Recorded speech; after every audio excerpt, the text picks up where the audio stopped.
Welcome to World Buzz Bulletin. High-stakes diplomacy is unfolding at Mar-a-Lago as Ukrainian President Volodymyr Zelensky sits down with President Donald Trump to finalize a 20-point peace plan aimed at ending nearly 4 years of conflict. The meeting in Florida, which followed a lengthy phone call between the American leader and Russian President Vladimir Putin, represents what negotiators are calling the final stages of a grueling diplomatic marathon. Standing beside the American president on the steps of his estate, President Zelensky revealed that approximately 90% of the draft agreement is now complete. The revised proposal marks a significant shift from an earlier 28-point draft that had faced stiff opposition in Kyiv and across European capitals.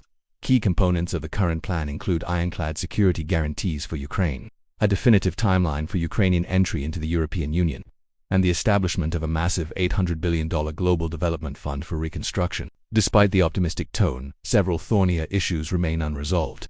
The most sensitive point involves territorial arrangements in the eastern Donbas region.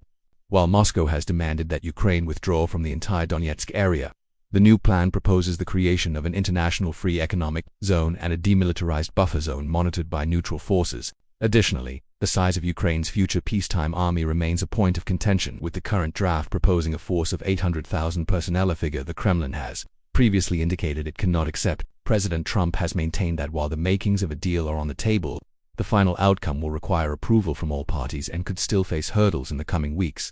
The talks are occurring against a backdrop of intensified Russian strikes on Kyiv's infrastructure, adding a sense of extreme urgency to the deliberations. European leaders, including the head of the European Commission, have signaled their readiness to back the progress, provided the final agreement ensures permanent security for the continent. As the two leaders continue their private sessions with senior military and diplomatic advisors, the international community is watching closely to see if this Florida summit can deliver a breakthrough before the new year. Thank you for watching World Buzz Bulletin.